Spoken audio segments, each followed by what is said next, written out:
Doctor ইউনূসের দেয়া সাক্ষাৎকারে তার বক্তব্য নিয়ে বিস্ময় প্রকাশ করেছে ভারত। গত সপ্তাহে ভারতীয় সংবাদ সংস্থা প্রেস ট্রাস্ট অফ ইন্ডিয়াকে দেয়া এক সাক্ষাৎকারে ডক্টর ইউনূস দিল্লিতে থাকার সময় শেখ হাসিনাকে কোনো ধরনের রাজনৈতিক বিবৃতি দেয়া থেকে বিরত রাখতে ভারতের প্রতি আহ্বান জানান। তিনি বলেন, বাংলাদেশ হাসিনাকে ফিরিয়ে না আনা পর্যন্ত ভারত যদি তাকে রাখতেই চায় তবে এক্ষেত্রে শর্ত থাকবে তাকে চুপ থাকতে হবে। এই মন্তব্যের মাধ্যমে ডক্টর ইউনূস স্পষ্টতই গত 13ই আগস্ট শেখ হাসিনার বক্তব্যের কথাই উল্লেখ করেছেন। এছাড়া গত জুলাই ও আগস্টে সরকার বিরোধী বিক্ষোভের সময় মানুষ হত্যার জন্য হাসিনাকে বিচারের কাঠগড়ায় ফিরিয়ে আনার জন্য বাংলাদেশের অভ্যন্তরে দাবি জোরালো হয়েছে। ডক্টর ইউনূস তার সাক্ষাৎকারে আরও বলেছেন, উভয় দেশকে তাদের দ্বিপাক্ষিক সম্পর্কের উন্নতি করতে একসাথে কাজ করতে হবে। বর্তমানে এই সম্পর্ককে তিনি নিম্ন পর্যায়ে রয়েছে বলে বর্ণনা করেন।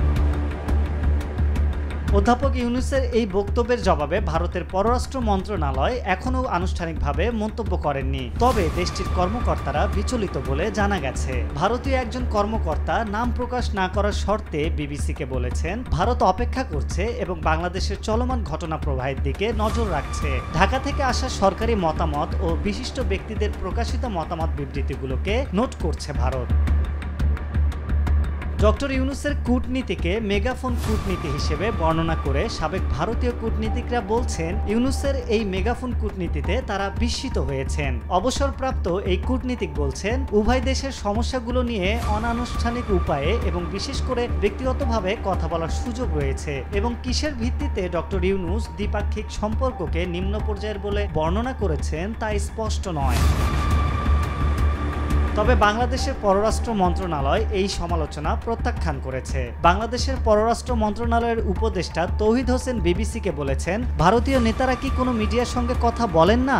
ডক্টর ইউনূসকে যদি নির্দিষ্ট বিষয়ে জিজ্ঞাসা করা হয় তিনি অবশ্যই তার মতামত প্রকাশ করতে পারেন। আপনি যদি সমালোচনা করতে চান তবে যে কোনো বিষয়েই সমালোচনা করতে পারেন।